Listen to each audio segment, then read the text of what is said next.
Alternative Digital. Real issues, real talk.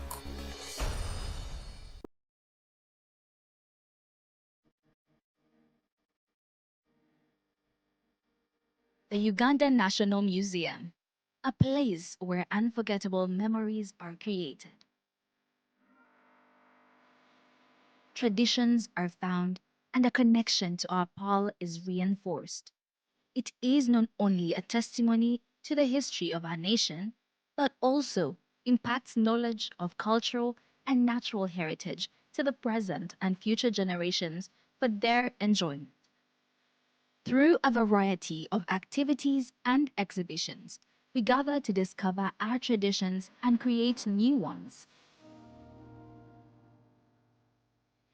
The Uganda Museum is our country's cultural icon that makes it accessible for the next generations to come together as our story unfolds and represents the interplay of our country's past and present.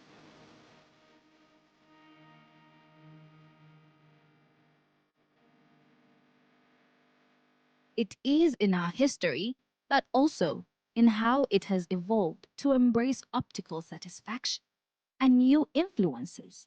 Our identity as a country is not only a moment in time, but also a journey of where we have been, where we are, and where we are going. We invite you to experience the authentic heritage, rich history of Uganda. Welcome to the Uganda National Museum. This message is brought to you by Alternative Digital.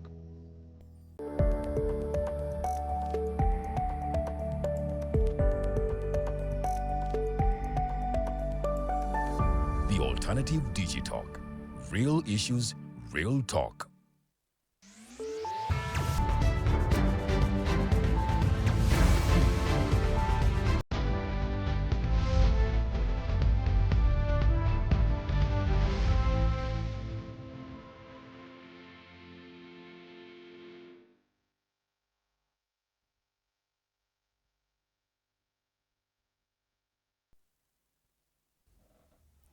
Weewaawo nkukulisayo nnyo mu kuwumulamuko bwe tubaddemu ate tukyagenda maaso ne program eya voltage eyakawungezi k'olunaku olwaleero tukuba ttooki mu nkyukakyuka ne mu nneeteekateeka y'akakiiko k'ebyokulonda especially nga tutunuulira roadmap egobererwa mu kadde kano butya bweri mu kukosa ebibiina ebyo ebyobufuzi ebigenda maaso n'okusunsula abanaabikwatira bendera ate ku mitendera egy'enjawulo. Kwe tugendedde mu kuwumulamu Mukulu Ssendagire abadde akyatubuulidde kiri mu nkambi ey'ekibiina ki NRM naye nga nsaba ggwe atulaba oba nga atuteekayo comments ku pages zaffe The Alternative Uganda ne Digital TV tube nga ate tutambulira wamu nze omumbejja Luwode Lilian era nga bwe tutambula akawungezi k'olunaku olwaleero njagala omwami Ssendagire muddiza obudde bwe abe nga ate attaanya ku kigenda mu maaso mu kibiina na butya enteekateeka eno bwe bakosa. Kakati mukyala Lilian wetugendedde mu kuwumulamu nkuletedde ensonga nti Electoral Commission representing article number 1 eya the will of the people abantu okwesalirawo eggwanga lyabwe nange liki gye baagala okulirabamu kati nenkuletera kistade yange ng'eva mu NRM kalulu akakagwa nti plan the what call planning kintu kyali kikulu nnyo. NRM nenkugamba nti twatuuka ekiseera nga 24 ku lunaku lwennyini tugenda okulonda nga ne kye baateesa tekyasoboka kuvaayo kati bulira kane kisinga okuluma mu kibiina kyenvaamu ne candidate kati nganzi nga nina ne receipt ne photocopy ngiyina eraga nti nasasula sente ompulira ne results zange ne ba registrars balemerera okufuna airtime we siringi 5 okukubira candidate okumugamba nti tugenda kubeera wano gwe candidate gwayina okukuguba n'obuuza tugenda kubeera wa results bagenda kuzisomera wa sinaayo wadde photocopy ya results ndira forms ngomazo ziwayo ne total results sinaayo paka kati kibiina kya NRM kye kiri maite ekina sente okufa wadde n'olunaku n'olumu ku sente zinawayo bali wadde okunkubira essimu okugamba nti Ssendagire results zangu zipicking zizi petition yetu tenaba kuwansala kino kya petition kyejogeddeko naye ngezaako okulaga what we call the plan in the party. Now get this plan in the party, attach it on the electoral commission, because era wembadde nzija electoral commission tonawulira kusalawo yes kati kirere kya electoral commission adjustments gesikola kikosa ate ffe bacandidates nesinzenzeka ne bannanga abalala kubanga ne mu bibiina biri ebirala ne bibiina issues zaabyo ontegeera. Electoral commission yali badde etandise okutunuulira ku ekiri mu NRM ontegeera okutandikirawo okutegeera how it's going to perform oba okutandika okukimakinga performance yakyo mu 2026. Ssendagire tayinza kubeera ng'ali candidate ng'ali mu kibiina gwe kyotwala ne mulaba byonna ebibaddewo electoral commission n'ogamba ffe tukyali kugwaffe parliament yatuwa ssente naye ffe tukyali kugwaffe akakiko k'ebyokulonda nolaba ebiri mu DP mwami Ssendagire bo tebayingira mu internal politics agenda maaso mu bibiina bo bino ebyokulonda ebyaliwo mu NRM ne petitions nga bwe zikyagenda maaso n'okuwulirwa bo bagamba ekyo si kyabwe naye ate ko akakiiko k'ebyokulonda roadmap yako direvaayo ku nsonga z'abantu kubanga electoral commission wogenda n'olaba goozi zaazo zoogera ku will of the people okulonda omuntu kati D electoral commission lwekwatira ku bibiina bino D nga ne akakiiko nze kyenvaamu petitions mwenva baloya babudde ne bagamba kyetusalawo kiri final n'oligenda okujjako nga Katonda yakyusizza teriyo kigenda kukikyusa, meaning NRM has absolutely overpowered electoral commission. Absolute. Do you understand what I'm saying? So you have asked me a good question. Kino kikola kitya? Wili mukyalirian okujjako nga tuvudde ne tugamba eggwanga lino ng'eggwanga nti basaba ne banyabo tuli mu NRM naye tuli mu democracy gwe twabasuubiza okujjako nga tuvudde ne twogera eri eggwanga ne tugamba n'ensi yonna nti basaba ne banyabo tuli mu what we call militant government. Unless you want us to say that from today, ladies and gentlemen, tuli mu militant government, tetuli mu democratic state. Otherwise, if we are in a democratic state, then you have to listen to people's ideas and where their pain is. Now, Lillian, me when I tell you, because webabanga issues ezimu zikyali wali mu kakiiko zikyawulirizibwa wayinza obutabeerawo ba incumbents especially bayinza okuba nti bagendedde kawewevu because nominations zisembedde. Lillian, what do you see in NRM? And what you see, lwakigolowooza abantu baliratinga nnyo ekiri mu NRM okukiriratinga ku government yonna? Because chekibiina ekiri mu buyinza. Naye ate si bwekyo kyalibadde. Kyalibadde ekibiina ekiri mu buyinza nga government nakyo government erina entities ezimu ezikitwala. Bwekityo bwe kyalibadde. Tekyalibadde nti government erina followinga biva eno waffe. Era ekyo kyekigenda okusuula eggwanga lino Lillian. Kyengezaako okugamba eggwanga lino. If we are to discuss the future of this country, then we have to discuss the independence of such entities like Electoral Commission. And if we are discussing the independence of this of Electoral Commission, then we have to discuss furthermore, okay, the willing of the people and how it's willing to protect their vote. So, me the adjustments that it's making, and my question is, what was the plan? What was the plan? And why the adjustments? Is there is a saying that I hear this government quickens things in most cases. Kubanga erabanga political space eno eri threat the things may blow up. Nadenda bamwami Elias Lukwago nga ayogera ku bya Dr. Kizza Besigye bambi Dr. Kizza Besigye musabira okufuluma ne mwana wange Lutale yagambye nti Dr. Kizza Besigye bagala bamusibe kubanga bali abantu okuvaayo kwe mu season eno. Listen to this, mu season eno nti oba oli okujja kuleta anarchy. Kakati relating in the Electoral Commission ku adjustments, relating in the Electoral Commission ku ngeri gyekolamu ebintu, and where do you think fairness will come? Lillian, nekano kankajeyo sagala kera bila njagala kunzikene kano Mayanja agenda kwesimbawo muganda wange Musiri agenda kwesimba mu Makindye tuli banna Uganda kituufu nange Ssendagire nina okufuna bebayita ba agents ekyo kikulu nnyo okuprotectinga akalulu kange ne ekisinga obukulu right now electoral commission yali badde evayo nga ebimu ku bikitakuza omutwe ba candidates kujjawo ba agents yo neyebeerera ne kibayita intelligence emala okuprotectinga the will of the people. It is wrong to be in a country like Uganda nga Ssendagire for example mu byalo almost ebisuka mu 8 nga kyabadde kikakatako okubeera ne agent ku buli kyalo ate nga burden yangi irrespective of sente mekazi wakolati kakati bakubye ekikonde okyayina ebisago bya NRM bannayuganda bawulira baagala Ssendagire bawulira Kampala ina okukyuka ku loodi mayor bawulira baali agadde ojje ku independent aba DP bakuwe aba NUP bakuwe n'aba PFF bakuwe ababakiriza Mwami Lukwago perhaps takola kimala kyokka ate electoral commission ekugamba gwe Ssendagire wadde ebundu wakabifuna mu NRM olina okuba ne ba agents ku buli kyalo. Ssendagire Muhammad Mwami Musiri David njagala nzirewo kino kigenda kukosa kitya ekibiina mu over NUP nga okusunsula kukyagenda maaso ate nga weewaawo enteekateeka y'akakiiko k'ebyokulonda yo ezze tewali kigenda kukyusibwa naye nga ate n'ekibiina kyo muva bakyagenda maaso n'okusunsula weewaawo nga abamu bagamba nti okusunsula kuno kwandibalemesa n'okuba nti nabo bateekayo petitions in case tebamatidde na bino ababivudde mu kusunsula okwo but nsaba otandikira awo. Ekyokuyiga tekigenda awo NUP yokka naye ekyakuyiga eri ffe ffenna nga tuvudde ekyokuba nti nze ndi munnakibiina tusooka kubeera bannayuganda era nina ebigambo ennaku zino byempulira abasajja boogera n'owulira nga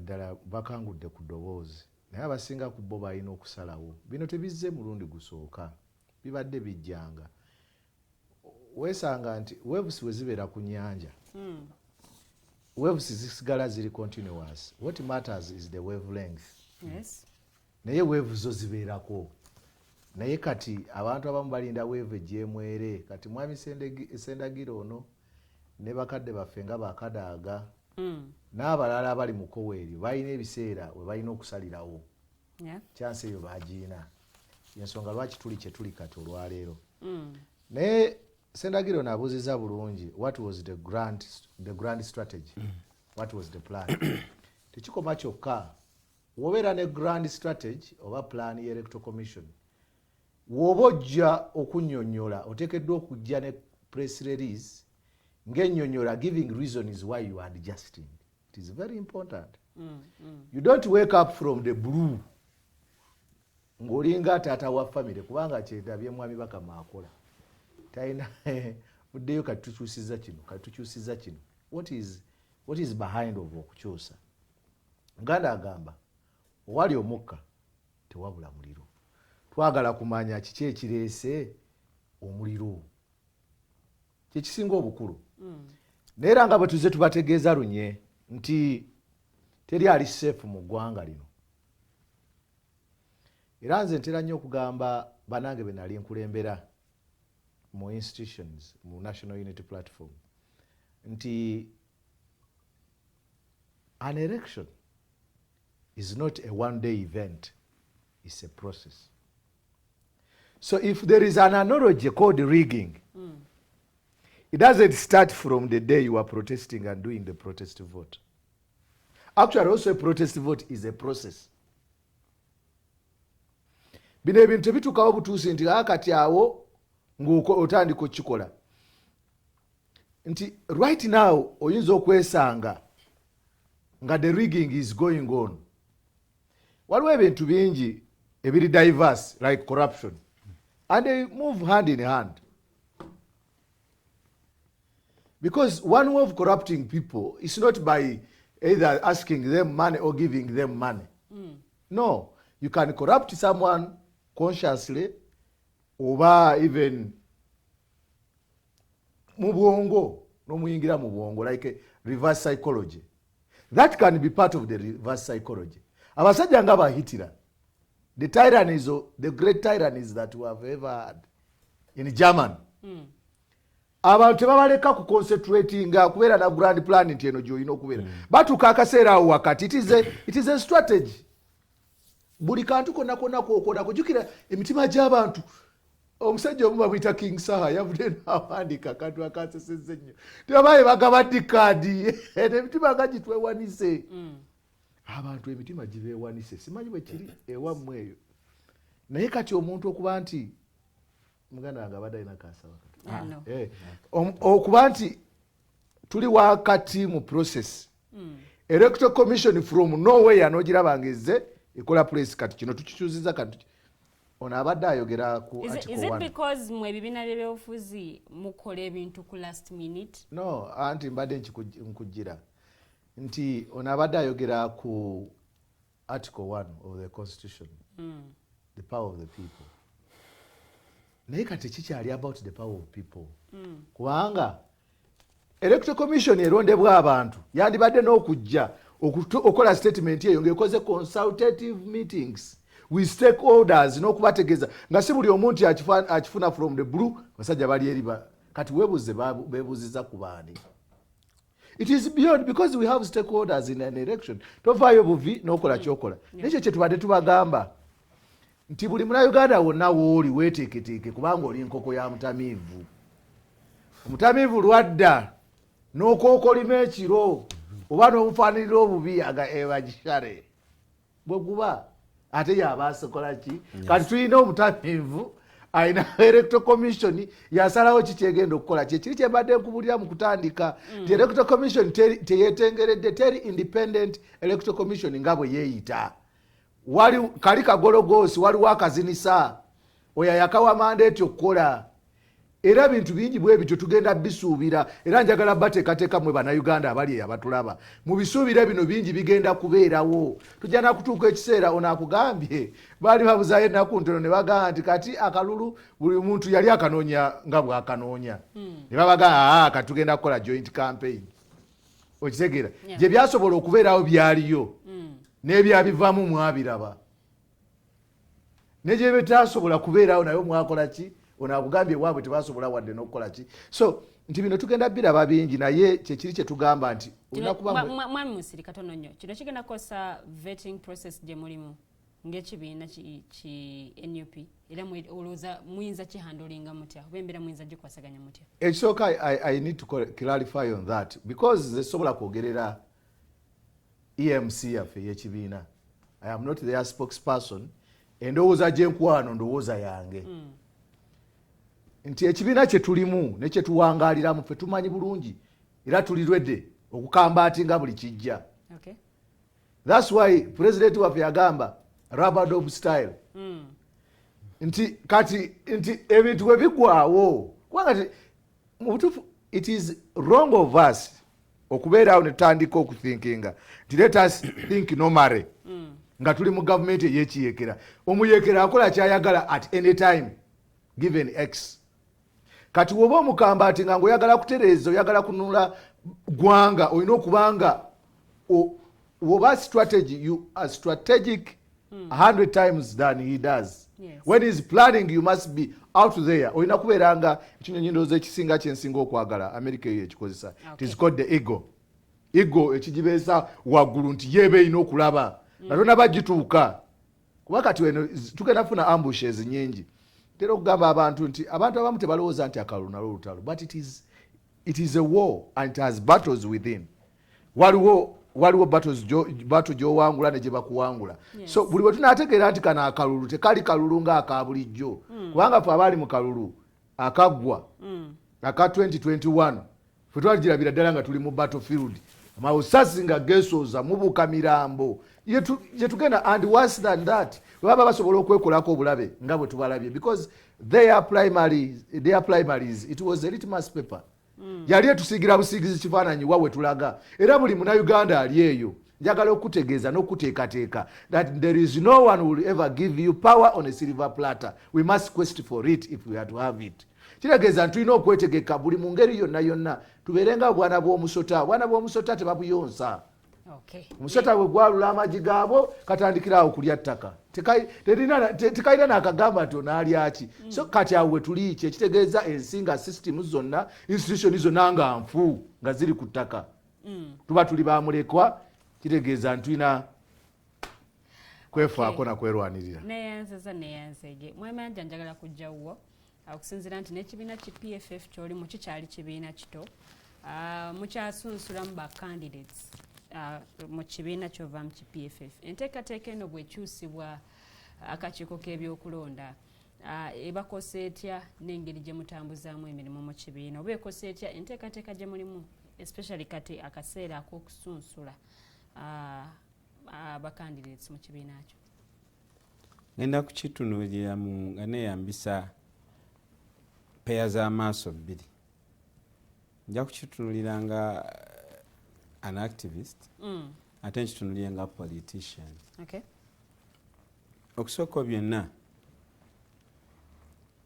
President Museveni ali so blessed, alina omukisa nti byonna nga tubiwulidde.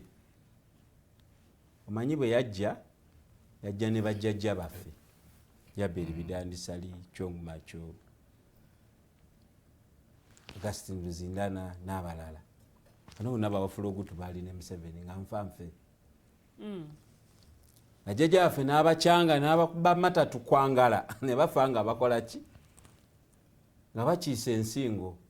Naye nga bataata baffe bali optimistic. Nedda omusajja yava mu nsiko ate yagamba nti agenda kufaafagana n'obuli bw'enguzi ekyamutwala kalulu kubba kalulu. Gye tujjidde eno nga ffe batabani baffe tulinga Ssendagire. Era ngenda ne neebuuza muganda wange Ssendagire, oli musiraamu kweri? Kozi obusiraamu busomesa era buteekawo ebipimo by'okukkiriza. Avuga nti bw'olaba ekibi kirwanyise n'emikono gyo n'amagulu go n'omubiri gwo, kozesa kyonna ky'olina okole ki? Okirwanyise. Ako nno ke kabonero k'abakkiriza Allah subhanahu wa ta'ala bagenda otandikirako. Naye bwe weewulira nga oli munafunafu kale ati si kyogereko Ssendagire kyokola naye nze nkulabamu potential. Because Lillian, we cannot come here to discuss symptoms. We've been there for 40 years. Semwogerere Kawanga yaba tugamba bannange tutale tukola constitution yabaddemu ebitulumira babidandisalire bamusekerera. Nebagamba semwogere yagala akavuyo. Kakati tufunye constitution. Buli kintu kitaddemu bulungi. Ate kakati gw'okuyomba. Era Museveni n'avaayo n'abakubayo ekijerego. Naga nti abaganya okusayininga constitution bagenda beera Sudaani. Olwaleero conversation kyeri mu ddiiro. Muwaso audience y'abazzukulu. Especially de bazzukulu. Constitution mane yane a mie. Naye wakyaliyo Munnayuganda asuubira nti President Museveni afaanana bw'atyo eyafeera jjajja wange n'afeera kitange nange ndika ndi bize nkaayanako naye nga nange kirabika mbuliddeyo wabula neeraliikirira kisiraani ekyo butakwata ku baana bange eky'okuferebwa. Lillian, nakugambye nti ebizibu bya Uganda byonna bifaanagana. Therefore akaseera akatuuse twegatte kwabo abaategeera obuzibu bwe buva. Eggwanga lino lyawambibwa famire ya Kaguta Yoweri Museveni ne banne. Buli kintu kyonna mu nsi olaba n'omulamuzi ng'atudde mu ntebe bagira n'abawumuzaamu eddakiika 2 n'agenda afukamira n'akuba essimu. Kakati wano balukwago boogedde amateeka gonna nga bwe nagasoma gaweddeyo omusibe mute lindako tujja kuddi lulinge ku Lwakutaano. Ne application obwa application yakolebwa yabadde provocateur lwa nsonga. There is a principle to omuntu bw'amala okusavinga emyezi 6 nga tali nga muganya okumuprosecutinga abeera ne mandatory bail. What is the purpose of these proceedings? Bw'obanga state ina attorney general, bw'obanga state ina ba solicitor general, bw'obanga state ina IGG, because this is another form of corruption. Okudenying abantu their right, it's a corruption. So nze ndowooza nti tumala budde okudiscussinga electoral commission. Tuba tumaze obudde nga tukola diagnosis ku nsanja abavu. Ensanja abavu kabonero kukulaga nti munda bintu byavunda dda sawa yonna okola ki? Oyulika. Electoral commission Lillian tujogeddeko emirundi mingi. Waliwo ruling za court mu electoral petitions ez'enjawulo. Lilian twali musango gwa Katolu Bwama ruling ya Justice Margaret Oguli yokabo ogikwatako bwoti esobola okukyusa electoral commission n'enkola yaayo. Who is responsible for executing such orders? And why is it that it is business as usual? Nogaana kino ne program netambulanga egenda. So okutuusa nga bannayuganda muzeeyo okwetegereza PFF kyeyasuubiza kye bayita individual sovereignty. Gwe Ssendagire mu kibiina kye ekya NRM mulina buyinza bwenkana ki? Because political parties is no national institutions. Naye munda muzo zirina qualifications qualifying to be registered. Yes. One of them is democracy. You are seated here bakubba akalulu. Even courts are not helping. So what is your destiny? No laga ogenda kuzza kochi. Kakati tukubaganye ebirowoozo ku electoral commission eyamala emwaka mulamba ngerigyesayinga political party. Ffe batubadda neffe tulina conviction nti akalulu akategekebwa January Kaguta Museveni kalina advantage emu yokka gye tukakimamu katuwaala wensi egenda mu bantu with minimum interruption. I didn't say nga tebatutawaanye with minimum interruption. Kachanga Mayanja nsituka okwesimbawo kati nsobola okutambuza campaign ya Free Dr. Besigye in the guise of Mayanja anoonya akalulu. Yanza abantu bambuze ne Mayanja kiki nga totimba bipande fe mukalulu twazze ne tuyina bye tugenda okukakola ki okakoleramu. Omuntu atali prepared kuzanya revolutionary politics gwe ngolowooza nti Ssendagire ojja kuteeka coordinator ku buli muluka ajja kuteeka coordinator ku buli muluka coordinator ojja kukwata sente zo oziwe electoral commission oziwe electoral commission chairman oyo musajja oyo mwe mwamulonda. Because fe waffe the electoral commission is elected by the National Delegates Conference. Era powers zaabwe ne boundaries zaabwe ziri well defined to the extent nti National Executive Committee sometimes etera okukola kye bayita peddling of influence. Bw'olwokubanga Musiri David ono juzi batusiba naye mukomera kati bamuwe oba kiwulira. Electoral Commission has stood its ground. Gwe tomanyi kye kitegeeza kutegeka akalulu nga muntu avuganya Besigye. Those gentlemen gave us a taste of what would be a free and fair election. Ne bannayuganda batwogerako ki mu biseera ebyo. So there is something fundamentally wrong with us as a people. Okujja ono because nze nange nemerera Museveni Katonda nakuwe gwange limba Ssendagire eririmu ba Aida Nanta abalindako kano kakulu nja kagamba n'abaana nange Mayanja Katonda nankwasa ekiwanga erimu bakadaga bakugamba ati ejiri safety valves zijjeewo kati olwaleero awo omusajja n'agenda etteeso n'akole fujjo ku bantu bo n'agenda mwacholi n'osigala ng'omuvunnamira. Why don't you do as Museveni? Naye bwe tubanga tudiscussinga progress ya Uganda wakati kirabwa n'omuzibe nti bino nga bwe biri we are heading towards a big bang. We are going to explode. Museveni system zize zigenda kumwekolerako. That is why for us in the People's Front for Freedom we are occupied with the transition. Because wano tetukyalinawo kakodo. Museveni amaze emyaka 4 buli mwaka buli kisanja abeera ne program y'okujja abantu mu bwavu naye tabawo accountability. Okiwulira? Then another program is launched and people dressed like me ne babeerawo okumubugiriza owekitiibwa aleese. Era kakati where is the academy of this country? Where are the civil society of this country? Where are the senior citizens? Nalabyeko Katikkiro juzi yanzanyidde ebyobufuzi ebirungi. But it's not enough. It's not enough nga Buganda eri provoked. It's not enough nga Lukwago yadde mu parliament wavudde report ega nti KCC eno egenda okuleeta festival eno etannaba na kuziika abantu baffe baafa kasasiro yakwata sente z'omusolo gwaffe negula ebyuma ne babigaba e Rwanda ne tugenda mu kyaki ababulizi ne batugamba muzibirize tusaba n'abaani bano ne tugenda mizikiti ne tusaala nabo nga bwe twabadde ew'omulangira nga tujjukira amatikira ga kabaka ababbi abafaanana bwe tutyo ne tuba nga tukyasobola obagumiikiriza abaana baabwe batula n'abaana baffe ku masomero and life goes on. Nze mmanyi obudde ku electoral commission But Mayanja, akakiiko kano ak'ebyokulonda ke kavunaanyizibwa ku kutegeka of course akalulu ak'amazima n'obwenkanya.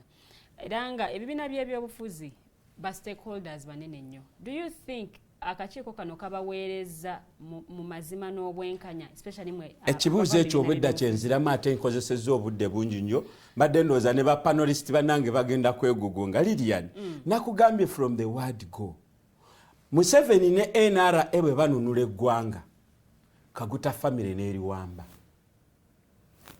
ne tubeera ne constitution empandiike ne tubeera n'akatabo ak'ekyama akatudde ewasali musale Electoral Commission ekolera ku ntoli zaki President Museveni bwabanga bamutegekedde nomination nga ya mu Oktoba ne dalindako kino kikulu ne tutuukaawo n'afuna ensanja bavu nga yeetaaga okutwala Germany bamulongoose Electoral Commission ngejja okumanya Electoral Commission eneemanyiira bwe yandibadde egenda okukola such announcements that fundamentally distorts the arrangements of individual political parties which are stakeholders yandisoose kubayita mu meeting tokasuka sachula naye nga gyozikanyuga tomanyi na bitebe gye biri tamanyi chairman wa Electoral Commission who is supposed to be the supervisor of politics. Omusajja oyo yatukozeeko demarcation ez'ekisiru nga bannakampala okiwulira against the population data owa 2024 eyalaga significant increment mu population e Kampala yatuzizaayo mu representation eya population quota y'abantu 10,000 n'ekikola waawo ekirala mu Uganda kujja kuwona ffe twakukola ki so you have to kubanga nze nkino nkikugamba Lilian with experience kachanga Mayanja ampanike ekipande I am supposed to attend to announcements esoba mu 5 mu lunaku lumu ez'abafudde mu mutungo mu butabika mu luzira and you wonder what is happening bano balinze nzije bali obakiwulira I have tried to engage n'abazadde beeka ba constituency ko experience yabwe ne mukuwerera abaana I am overwhelmed nebuzo oba nayogeddeko byaki ontegedde so batubanga twagala kukyusa we can't ask Electoral Commission kubanga je n'omuntu yagamba you can only give what you have Electoral Commission kamalize nakano no gena nakano do you think twetaaga wetteeka erirungamya akakiiko k'ebyokulonda bwe kituka we want an uprising I wish I could even make a song out of it we need to uprise we need to attack the Zionists ye family ya M7 esuza abasumba babiri mama n'omwana aba witnessinga blood bash ezibeera supervised by the commander in chief what can we do if we can't raise up tovola bafe mu PFF tugamba this election is not a normal race Musiri oba Ssendagire osubire mbe ebintu bigenda because tulina pattern tukimanyi nti at an opportunity time internet ejja kuvaako yes tukimanyi nti amaje gegali mu kututegekera akalulu Electoral Commission fa ababeerako mu nebesije tukimanyi nti ne data data gwe batu declaringira Electoral Commission CM computing it's another entity wakiwulira so ffe twamala dde okutegeera Electoral Commission weekoma tumanye ebizibu lwaki tesobola tambula ne bwe tugifuuyira omulere naye twebuuza kati olwo tugende Misiri gye tuba tuddukira no tugenda kweyambisa embeera nga bwefaanana n'amagezi amapya tugenda kukunga abantu tugenda babuulira bategeere nti olemereddwa okusomesa abaana bo lwa nsonga mwami Museveni bwe yali awamba eggwanga n'ebibyo yabiwambiramu kati abantu be banaafuna obubaka obwo abeekayunga nti ababba ettaka ate ekyamaani we NRM muki era bwe tunaababulira nti UPDF erina okukuuma ensalo yegobye abavubi ku nnyanja mwe tubabuulira ab'emubende gye basima golodi naye nga disitulikiti yaabwe yekyasinza okukola obi mu byobulamu naki bagenda kusituka ekyo tuli sure we are certain kyova olaba tetukyana kuba beesije kuba mu kkomera because tukimanyi nti wano wagenda kusituka ekisinga okutumalira obudde n'olaba tubeera mu meetings ennyingi twebuuza ti abantu bwe banaamala okusituka bagenda kuwaayo obulamu saayi gujja kuyiika ekyo tukimanyi naye tusobola okwesuubiza okuzimba infrastructure empya Uganda kwenetambulira abaana baffe ne bataddamu kwestressinga na bino bya kisiru abaana baffe occupation yaabwe ebeere ya butya bwe baleeta enkulaakulana etabeerangako wano abaana baffe batandika okulowooza kiki abagenda ku mwezi kye bakimayo bave mu kulowooleza emmere ya leero omusajja omukulu n'olambula omukubi wa tanuulu n'ombuza owaaye bigenda bitya mbwa nannyini ampaayo kale tujja kumulaba n'ovuga amafuta lita 600 n'olambula embuzi 2 mu kyasa kya 21 gwe tukyasobola okutuula naawe nga twogera ku Uganda ey'enkya enewe ffe boolaba ng'abazzukulu. The answer is we must rise up. Ssendagire mu NRM, take this gospel, preach it better than the Christian gospel. We must rise up. Genda obanje abaakubba akalulu bwe baba nga tebasobola kuteesa, we burn them up. Okay, neyanzege Mayanja Robert, Dr. Tangodo yadaga nti waliwo abagenda okugobwa mu kibiina kya NRM balabika okuba nti be baviirako emivuyo gino gyali mu kamyufu k'ekibiina. But mwami Ssendagire nkomewo gy'oli, tukyali ku kakiiko kano ak'ebyokulonda. Mu kulaba okukwonga munna NRM, olowooza akakiiko kano okeesiga ekimala okubanga kawa oba kateekateeka akalulu ak'amazima n'obwenkanya mu ngeri gye kakolamu emirimu gyako n'engeri roadmap eno gyefulumye n'okusunsula okugenda okubanga kutandika omwezi ogujja? Neyanze ekibuuzo ekyo okusookera ddala mbadde mpuliriza mwami Mayanja. Ate nga mwami Mayanja ensonga ze zaayogerako si buli kika nti ntuufu. Ekyamazima kiri nti mwami Mayanja alina akaleese n'akoonako ku family eya President His Excellency Kaguta Museveni. Naye nange njagala nsinzirirawo okubuuza singa obadde obuuzizza ekibuuzo kye kimu oba gwe mu kubeerawo ko n'ebbanga lyo nga ddiro wali owuliddeko ku any statement, puliriza, any statement nga ekwatagana ne democracy ne the will of the people okuva mu Cedric Nwagaba, okuva mu Toyota, mwami Toyota, okuva owekitiibwa General Salim Saleh. When have you ever had any statement in that angle? Lwaki ndeese ekintu ekyo? General Salim Saleh yagenda n'alwana era yaliko minisita. Era nze nyumirwa nnyo okuwulira interviews ze wali eri mu kusooka kubanga yalinga wa interview ng'ali so honest and real nti nasomera wano era wano wetwali era wano webitu webiri. Ku ssaawa ez'olwaleero nga Ssendagire mbadde mu byobufuzi ng'abantu buli akwatibwa ekisa akugamba naye wagenze kuwa General Saleh. That is wrong. Bwe tuba twogera the will of the people nga twogera democracy tosindika wa General Saleh Ssendagire okimanyi nti tulina minisita ekwatagana ku arts and what have you. Naye abayimbi tebagenda wa minisita n'osanga bapromota waliwo gwe basambiddeyo ensambage naye beyakwenta zagamba mbu njagala kuddayo. So kikyagezako okuleeta the head of state President Kaguta Museveni wenabadde ndaba muganda wange Cedric Nwagaba wera ayogera ku General President Kaguta Museveni yali amwogerako nti muganda we naye alwawo okumulaba era interview ye yagiwa bulungi nnyo ku TV emu. Neninda mpuliriza the will of the people. Neninda mpuliriza Uganda at General. Neninda Feba Ssendagire ompuliriza mukama wange nja kukyogera nti I may have the number of Toyota, I may know Toyota or Cedric or perhaps some people in the first family or even Odrick, Mr. Odrick. But you see, what matters is not knowing them.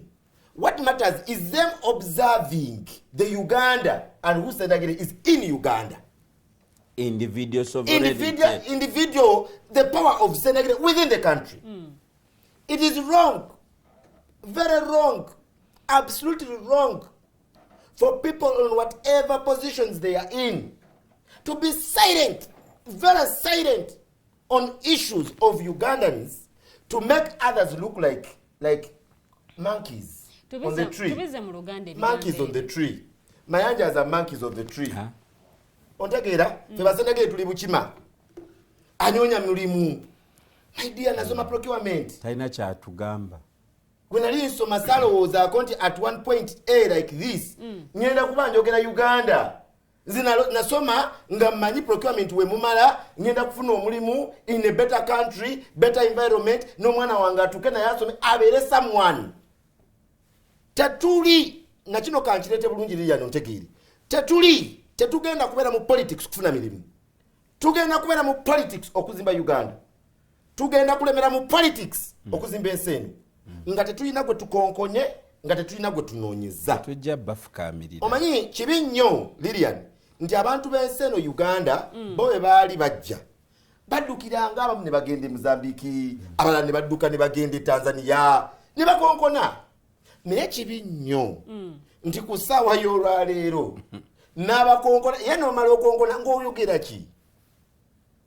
ng'ogamba ki issues zetwogera zetumanyi nti ziruma bannayuganda ezirolatetingira ku democracy abantu abamu tebibakwatako era abantu abamu ogenda kubalaba nga boogera ku economic standards of a country ennyonyi kati emwanyi kakati kino democracy tebajja kumwogerako corruption levels tebajja kuzoogerako abantu okubanga tebalina amalwaliro tebajja kugogerako enguudo okubanga mbi nnyo ye banawulira batyanga emmotoka ziri so comfortable Today kuchibuzo no kino kyobuuziza kirelating ku electoral commission kubanga nagambye electoral commission the power of electoral commission rotates on the will of the people so who is Ssendagire mwami Mayanja abadde ayogera Ssendagire abantu abo no NRM katika kirete bulungi nnyo NRA nze nava luweero bajjajjaffe baafa we represent their blood if Ssendagire n'abo abalala abeeyo abalala abafiirwa abaabwe amataka gaffe gagenda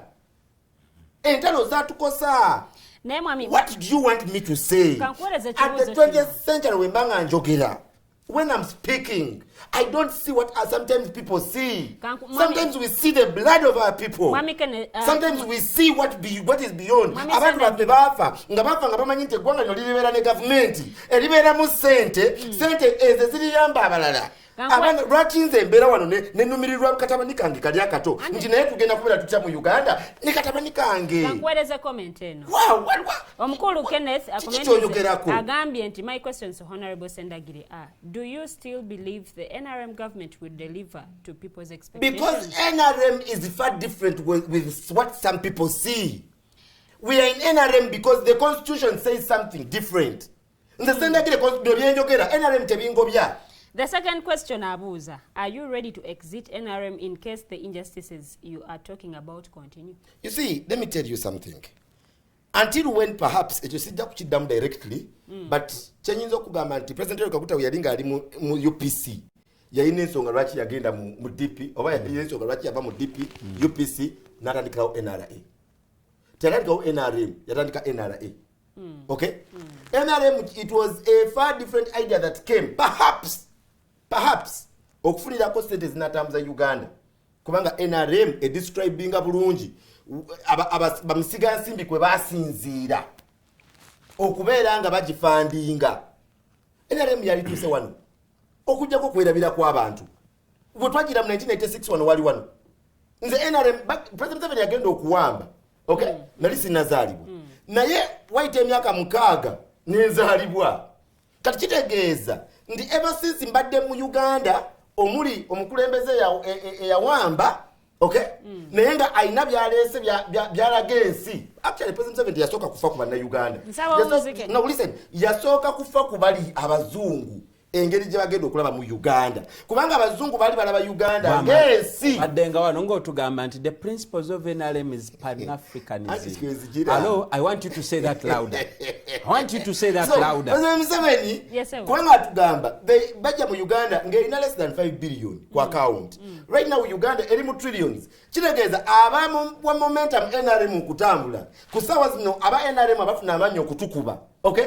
Kubanga tebamanyi bino bitwogera nti abaaju abaali bazungu be bawa momentum NRM sirimu naggwamu mu Uganda NRM nekola bulungi nnyo mu bintu ebimu ku ssaawa zino tukubangalo kati ku ssaawa zino tubagamba ffe basendagire nti mu myaka mitono aba NRM bagenda kugisuula they are going to burn this thing down batukuba batulaba nti ffe tetulina makulu tetulina bye twogera in this country nga tukyali balamu mwami Musiri David ebbugumu mu kalulu sorry mu kiseera kino kyonna ekyakalulu litandise okweyongera naye ennongoosereza mu mateeka g'ebyokulonda tunawulira nnyo bantu bazetembeeta weewaawo omukulu Mathias Mpuuga yali avuddeyoko n'abaako n'ezimu zeyongera otutegeezaako newankubadde nga tezinnaba kubeera nga weewaawo zongerwa okuweebwa omulaka.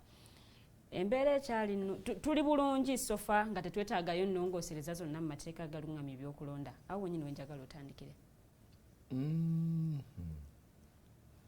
Akaseera kano ndowooza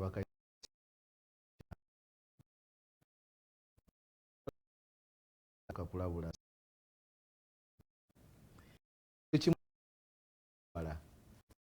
decisions. You excited? Nyevu mwensobi nyingi Ssendagire shozibe era obo yafuluma but ku nongo parliament ebeera n'emyaka simanyi lwaki nongoosereza nga kuna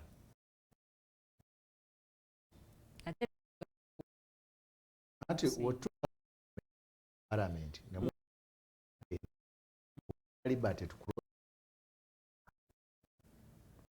nti na jiracho vola abali abe yes by NUP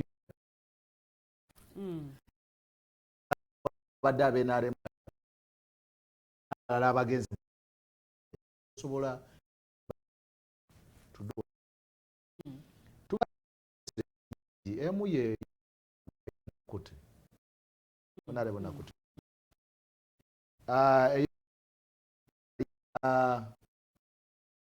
if amendment yokusatu yali masaya yes itamu biro etiramu Act amendment ngaga iri aleta na ye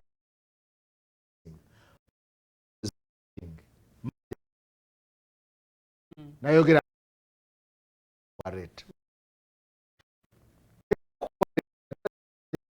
na wotunulia Kenya mu season yenu yakira abantu basobola okusobola of change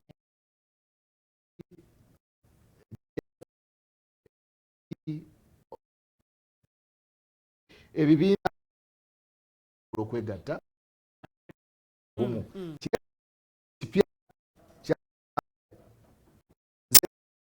engineering yasinga kosi gye bayita twamajinga Serutera and Wide. yes amajingi ngini yajukira mu NDA engineer kulomanga bakusasula obukadde busatu city yo erodi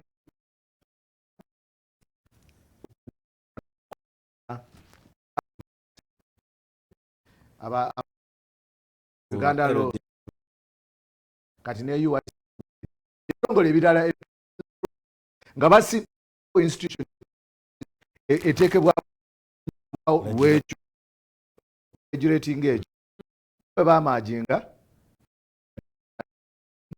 mu emitwala asa kati we ba kye bayita contract bajja abantu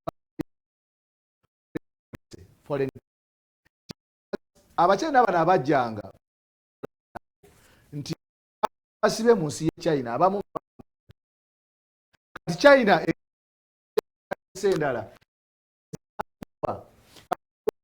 ku mu China ono playing kulongoti nebi senior omala okuyigiriza omu China taking over maja che ono maja yali sobola okumaja ZDF ya Muhammad ziko pate journalist kirabangako paka naga yaleta etekali engugambye nawe gituuka osobola okusala nawe oyagalira osala busakalire fwana netya ingirire era ja oyina kubanga ekyo kiresa nnyoko kimu kye twebuuza era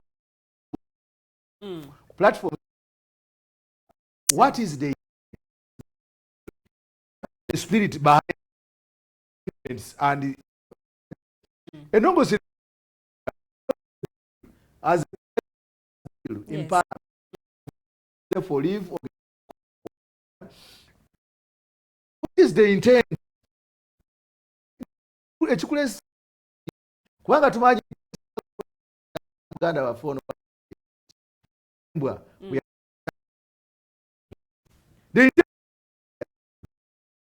on which it is, but what is your mukase Mayanja jagu ala omanyi bino research kumusango gwa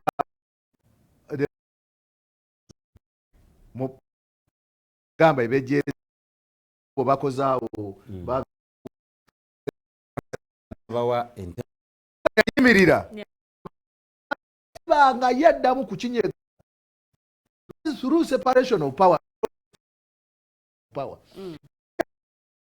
parliament yaddamu ki debate speaker argument council it was nga bagamba when you look at our constitution a member of parliament is allegiance number 1 is Uganda. True. Number 2 the constituency. Lastly the political party.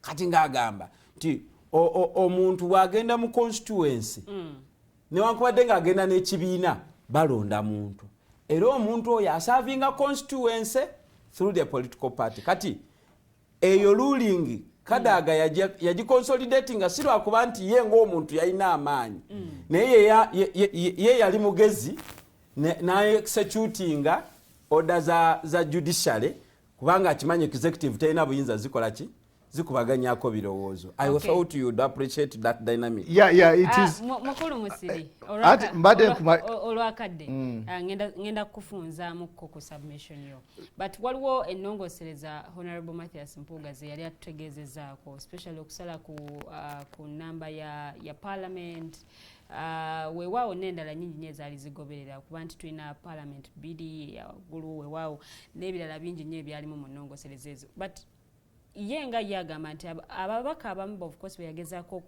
okusomera mu nnongosereza zino tebasemba idea ye bino bya bufuzi bye biri at play ebiremesezza okuba nti wabaawo n'ennongosereza endala mu mateeka agalungamye ebyokulonda. Nkubulidde nti omukulu yamala n'aweebwa he seeked for leave and went to make a private members bill.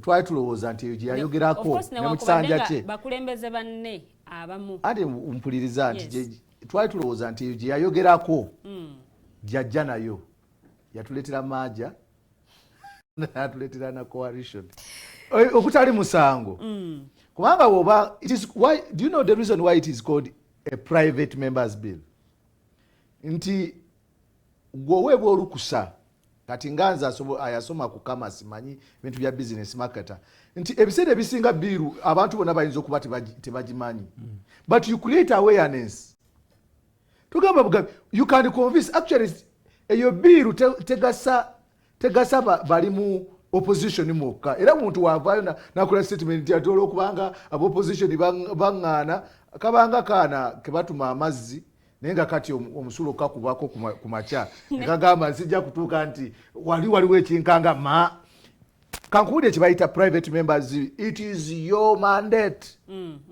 to convince other members of parliament no, and to educate them. Actually, some people need to be educated. Kubanga, some people, reforms. Some of them are ignorant.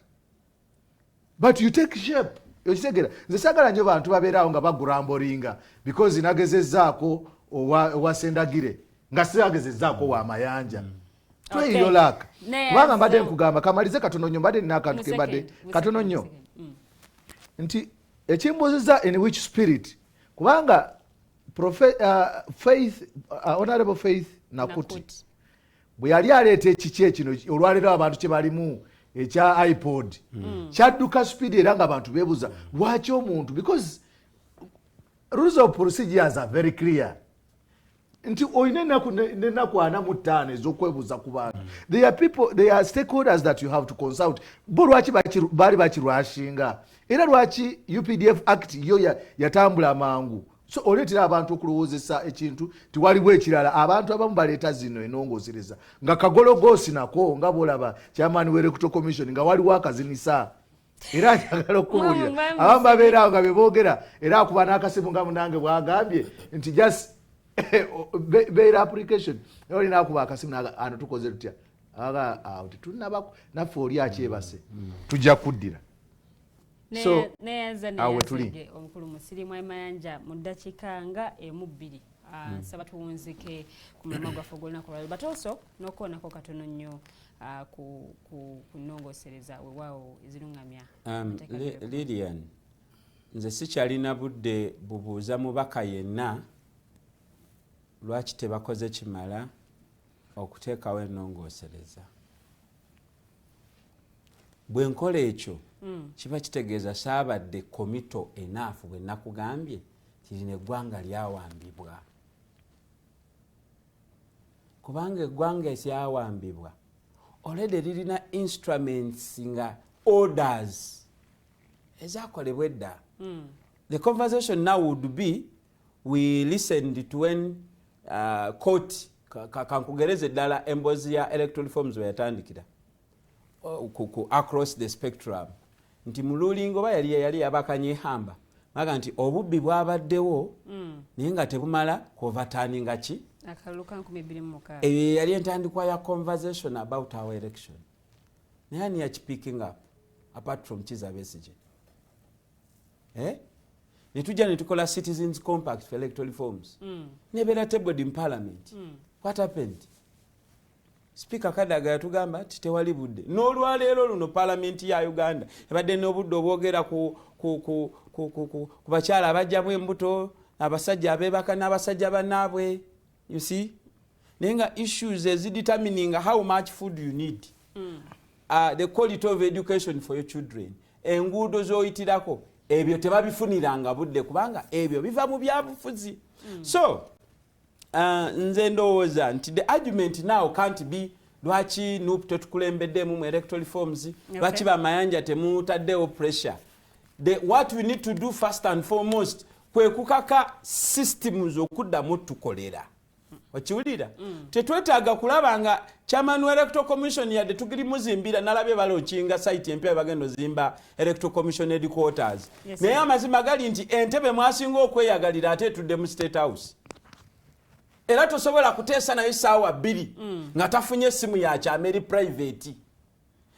Electoral commission gyolaba behavior yayo ndowooza ye organization ya Uganda ekyasinza okonsuminga intelligence ate intelligence n'aguidinga policy ne practice. Kati kino kyobadde obuuza nti electoral commission lwaki yakyusizza kaleera era kinyiga ebibiina kiri ekisembayo kikola makulu ku bo, because these elections are not about them.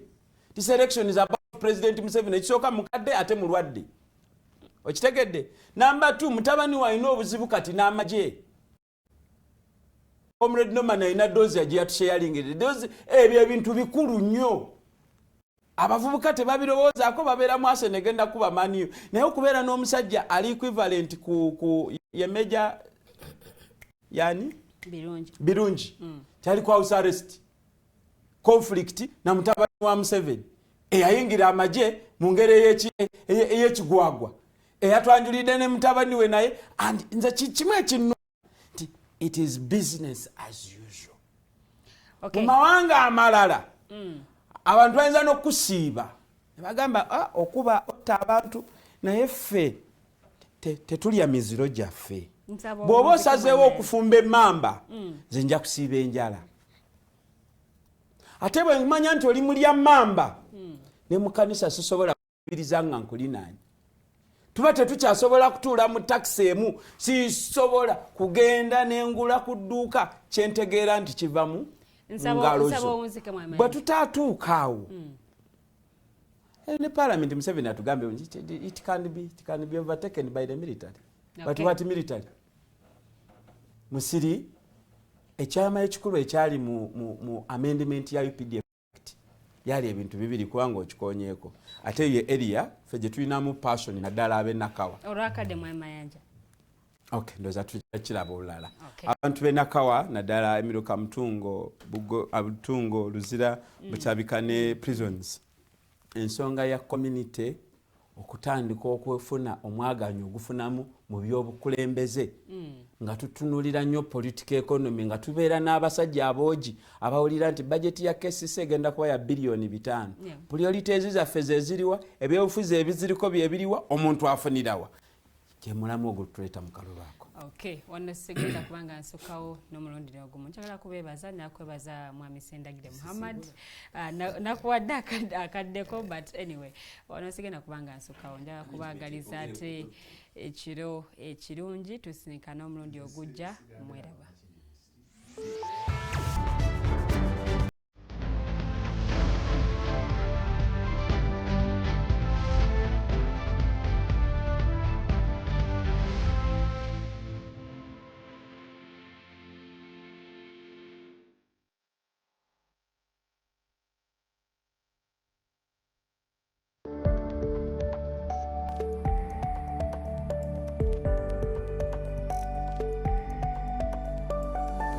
The Alternative Digitalk.